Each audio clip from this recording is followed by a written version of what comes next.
Melissa Jenkins gazed out the window of her Manhattan high-rise office. The New York skyline was wrapped in twilight, countless lights beginning to twinkle. Through her career as an investment analyst, she had seen this view thousands of times, but today it looked somehow different. Her cell phone rang, bringing her back to reality. "Melissa Jenkins," she answered in a professional tone.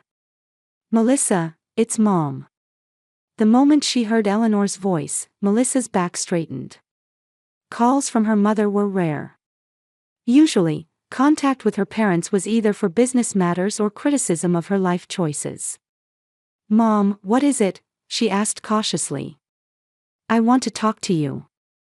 Your father and I, along with Vanessa, are planning a family trip. A cruise. We'd like you and Jacob to join us." Melissa was speechless with surprise.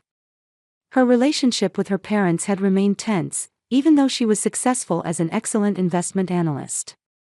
Charles and Eleanor, who had made their fortune in the oil industry, dismissed her career as merely a hobby, and constantly praised her sister Vanessa for her dedication to the family business.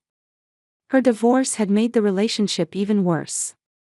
3 years ago, the separation from her ex-husband Brian had not been amicable. Charles and Eleanor accused her of tarnishing the family name. Brian also came from an equally wealthy family, and her parents wanted the best matches for their daughters. Even Melissa gaining custody of Jacob was criticized by her parents as the result of her selfish decision.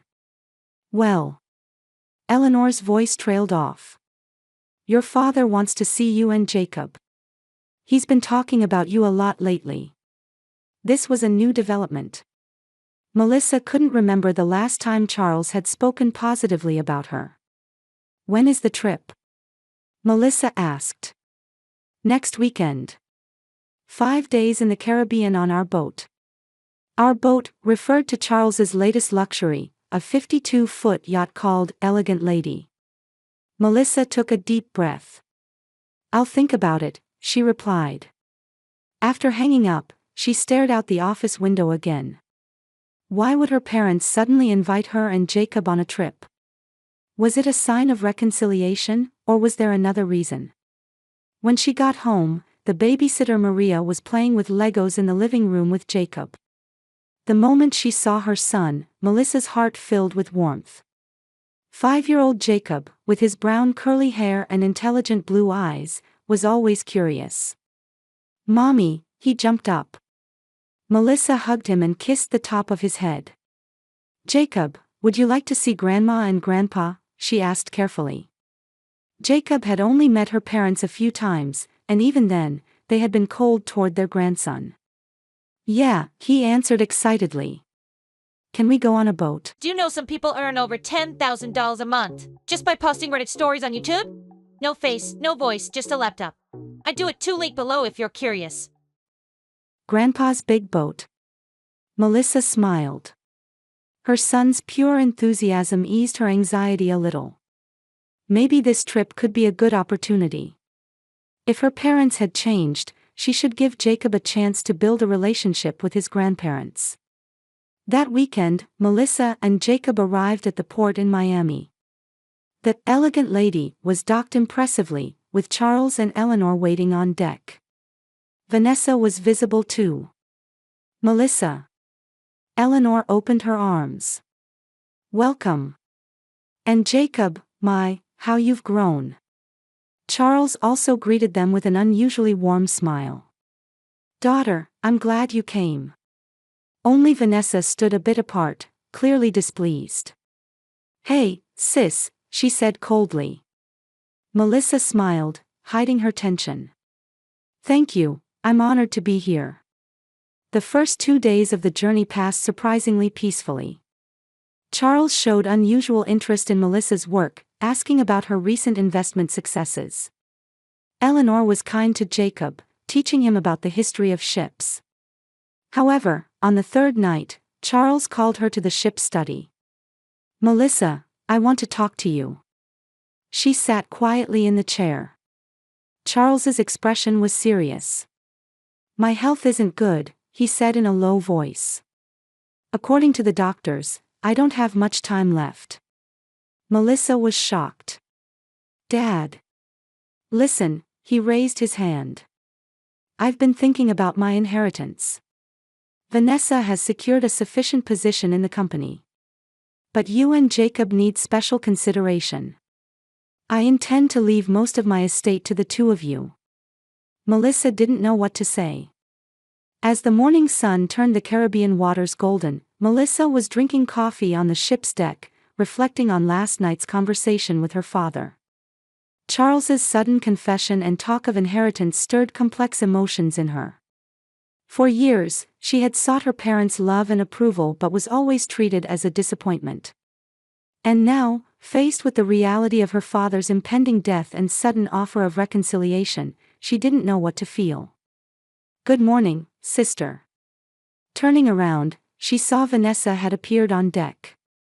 Unlike before, she wore a bright smile. Yesterday's sullenness had disappeared, replaced by an unnatural friendliness. Good morning, Vanessa, Melissa replied cautiously.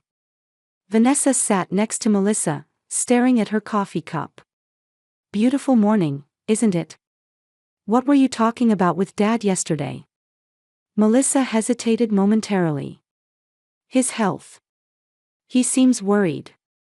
I see, Vanessa's voice was light, but her eyes gleamed sharply. Is that all?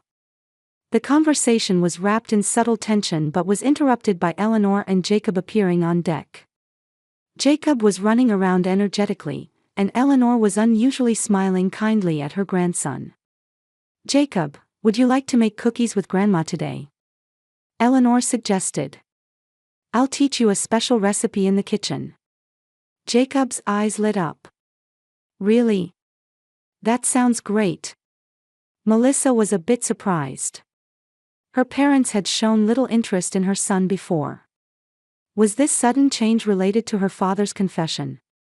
Despite a faint doubt, she wanted to welcome the budding relationship between her mother and son. Melissa, Vanessa suddenly said. Would you like to sunbathe on the deck this afternoon? Let's talk, sister to sister, it's been a while. Melissa was surprised. Vanessa usually avoided spending time with her. But she thought this might be a chance to repair their relationship. Sure, she replied. I'll have plenty of time while Jacob is with Mom. In the afternoon, Melissa lay on a lounge chair on deck, feeling the pleasant Caribbean breeze. Vanessa, wearing sunglasses, was relaxing in the chair next to her. On the surface, it was a peaceful sister's time, but Melissa felt something off about Vanessa's attitude. You know, we've been made to compete since we were children, Vanessa suddenly said. For our parents' love. Melissa answered carefully. Yes, but I never thought of it as competition. Vanessa laughed. There was coldness in that laugh. Really? You always got everything. Top grades in school, college scholarships, and now a brilliant career. Vanessa, I just chose my own path.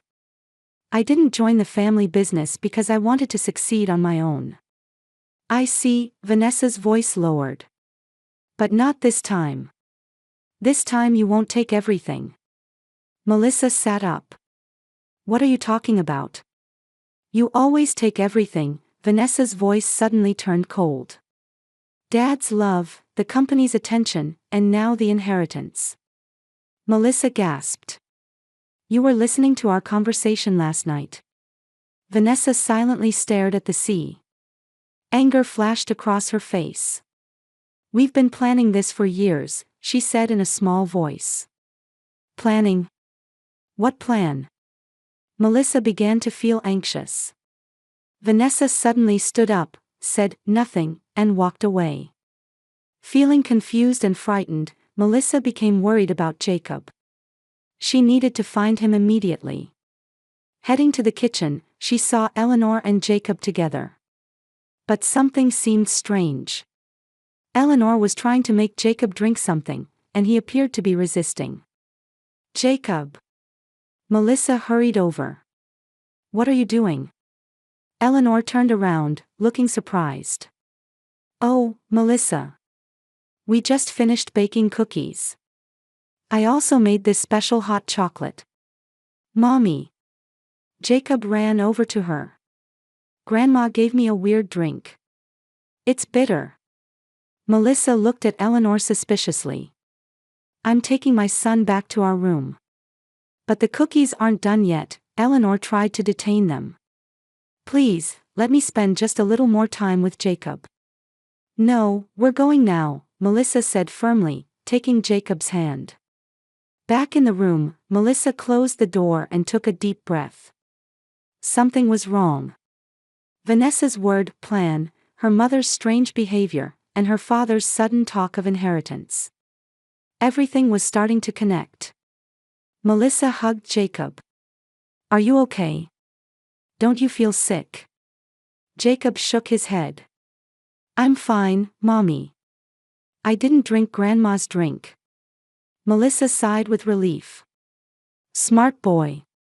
That night, Melissa locked the door to their room and made plans to disembark at the next port. She took out her smartphone, checking the Coast Guard contact and emergency location sharing app.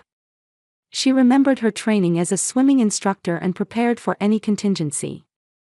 Morning light filtered through the curtains as Melissa woke up. She had barely slept all night. Jacob was sleeping peacefully in her bed. Looking at the clock, it was 6 a.m. In 2 hours, the ship would arrive at the next port. There, they planned to disembark and head to safety. Melissa quietly got up and started packing. She stuffed only essential items into a small backpack, checked her passport and cash, and her smartphone in a special waterproof case. She activated the location sharing app, setting it to notify the Coast Guard in an emergency. There was a knock at the door. Melissa froze. Melissa? Are you awake? Charles's voice was heard. She took a deep breath and answered in a calm voice. Yes, Dad. Is something wrong? I want us all to have breakfast on deck one last time. There's a magnificent view. Melissa hesitated. Refusing might arouse suspicion. All right. I'll come when I'm ready. She gently woke Jacob. Good morning, please listen carefully to Mommy. Today is a special day. Jacob nodded sleepily, rubbing his eyes. Melissa dressed him in a waterproof jacket and hid a small life jacket in the backpack. Why do I have to wear a jacket? It's hot, Jacob asked curiously. It's still cool in the morning, Melissa answered, kissing his head. She took out her smartphone and pressed the record button. She needed to leave evidence of whatever happened. When they went up to the deck, Charles, Eleanor, and Vanessa were already seated at an elegant table. The morning sun turned the tablecloth golden, and the sea stretched out calmly. From every angle, it was a perfect family breakfast scene. Good morning, Melissa.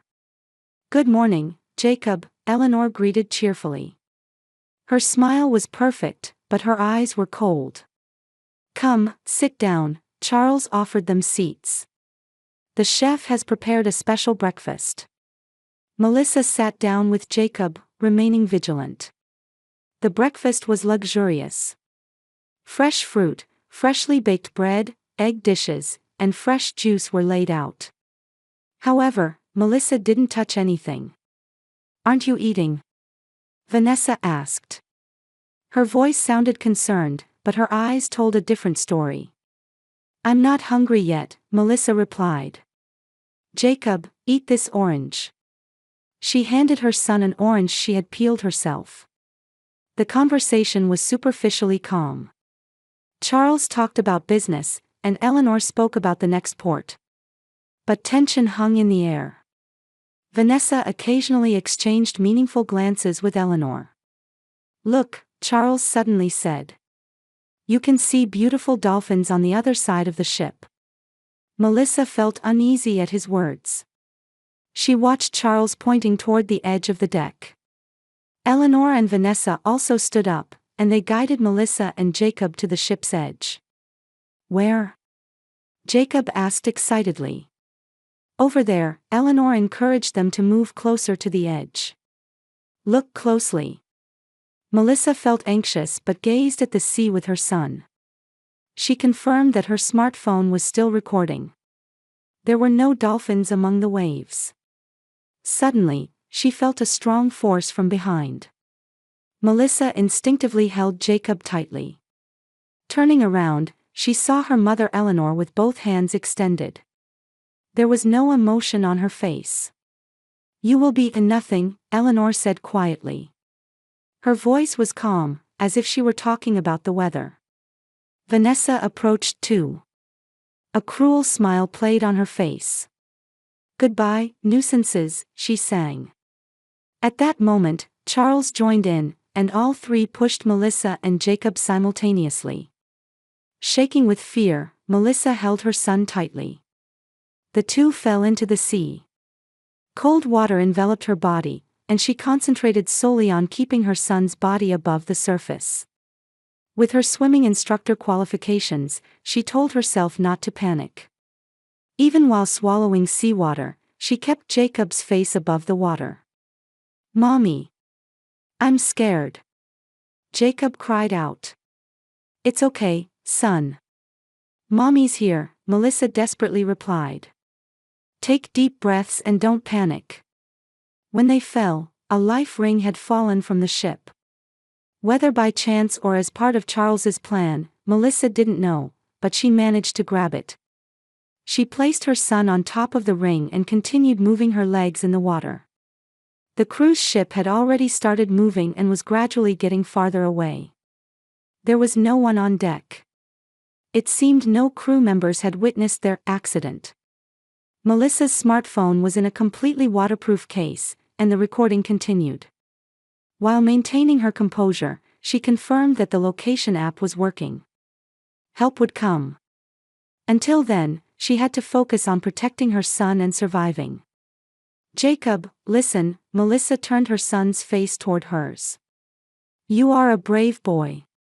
We will be saved. I promise." Jacob nodded, though trembling. His courage filled Melissa's heart. The Caribbean water was warm, and the weather was calm.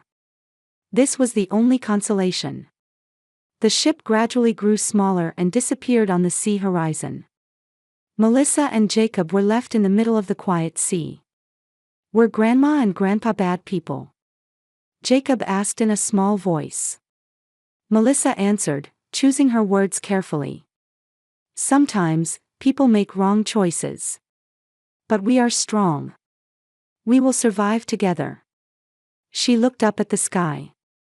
The sun was still low. It was the beginning of the day. It might still take time before the Coast Guard received her emergency notification. But she didn't give up. She vowed to survive and to obtain justice.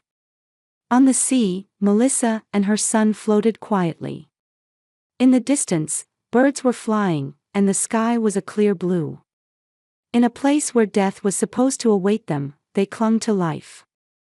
And without their knowledge, their story was already beginning to spread around the world. Melissa's smartphone was set to automatically upload to the cloud, and the recorded footage was being saved to her account.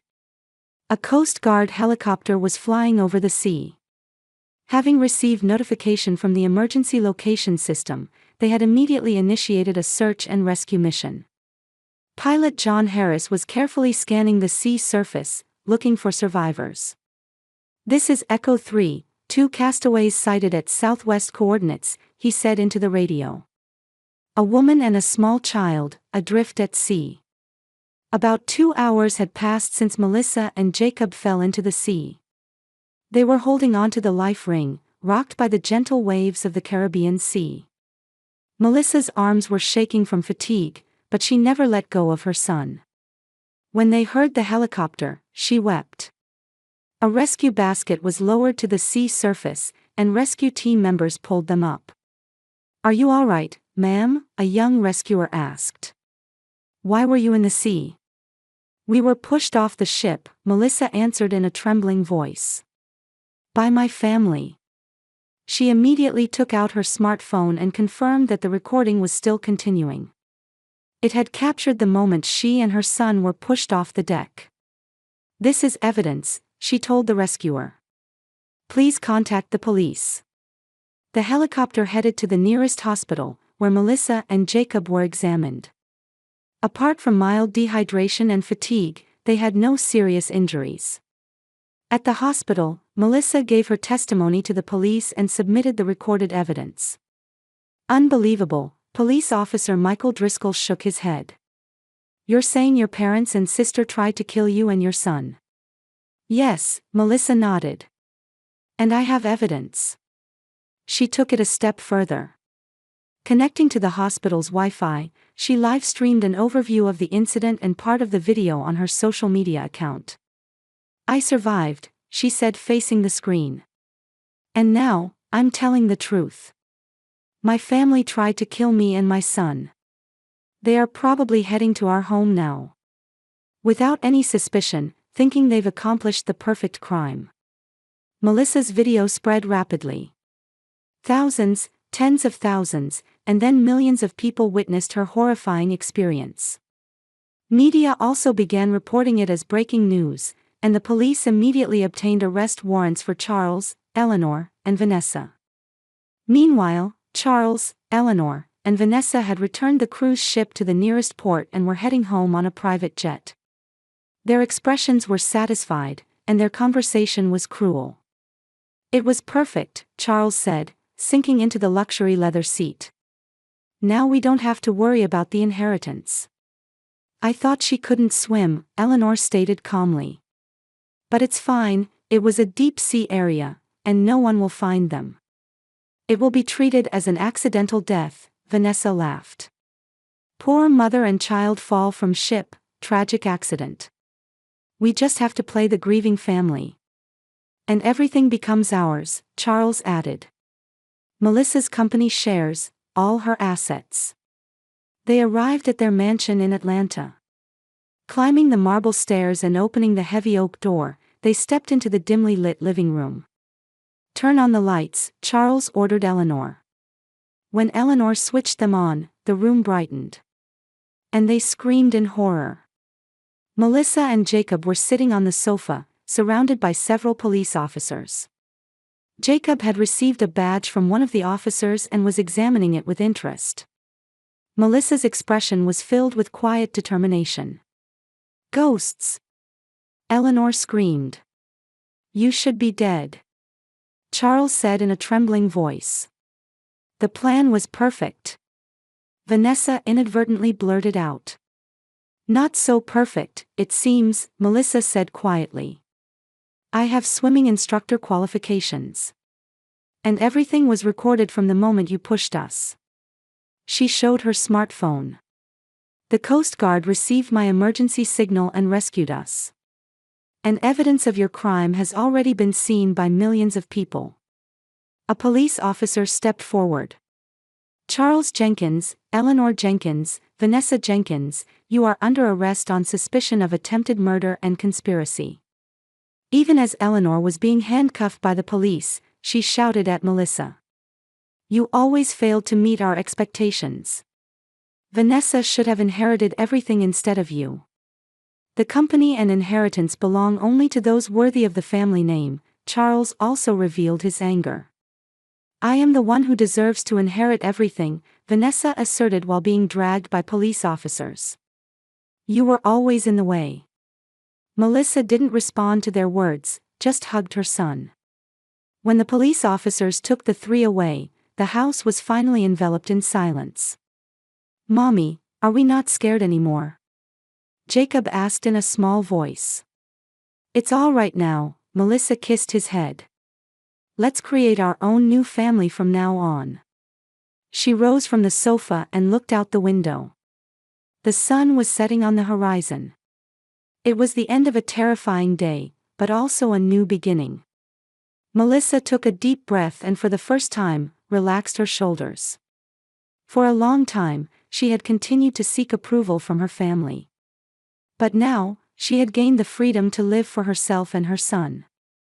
"I hereby pronounce sentence on the defendants Charles Jenkins, Eleanor Jenkins, and Vanessa Jenkins. Judge Martha Coleman spoke solemnly to the courtroom. The gallery was full, with media from across the country visible. Melissa Jenkins's story had spread on social media as "Survival from the Sea" and had become a symbolic case of family violence and betrayal. For the crimes of attempted murder and conspiracy, I sentence each of you to 25 years in prison. At the judge's words, murmurs rose from the courtroom. Charles's face turned ashen, and Eleanor was rigid.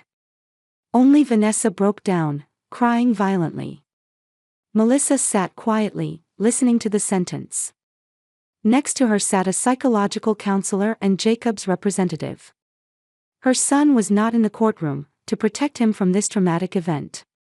During the trial, it was revealed that Charles's illness was a lie. It was a trap to lure Melissa onto the boat. The true motive was also revealed.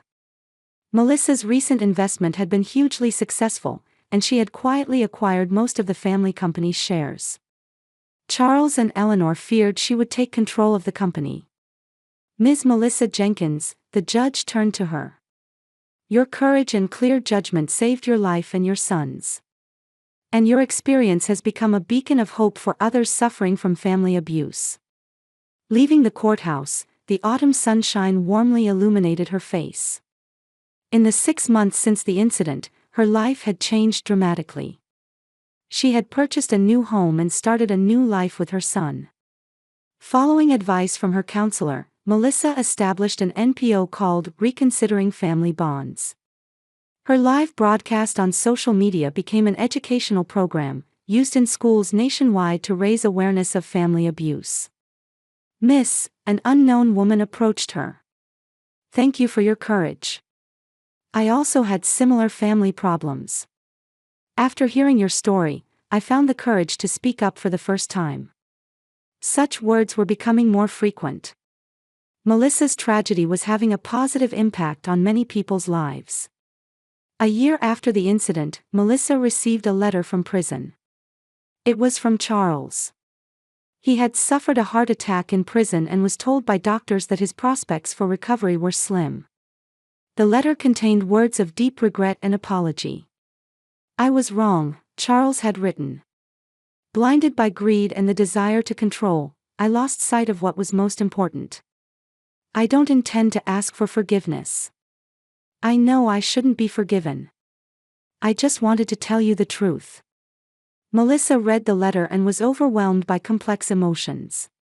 She couldn't forgive him, but she felt as if a certain burden had been lifted from her heart. Meanwhile, Eleanor and Vanessa were having difficult days in prison. Particularly the crime of trying to kill a child was most despised by other inmates. The two were completely isolated and continued to justify their actions. One afternoon, Melissa was sitting with Jacob on a park bench. Her son was playing with new friends, laughing. He was recovering from the trauma of the incident. Thanks to excellent therapists and, above all, his mother's unconditional love. "Mommy, look." Jacob came running over. In his hand was a small wooden boat model. "My new friend's dad made it for me." Melissa hugged her son. "That's lovely," she smiled. She looked up at the sky. In place of losing her blood-related family, she had found a chosen family, a community of people bound by love and trust. The Coast Guard who rescued her, the volunteers supporting her organization, and her son Jacob. She realized this was true family. "Family is something you choose, created by love and trust," Melissa whispered quietly. It was the motto of her NPO organization and also the guiding principle of her new life.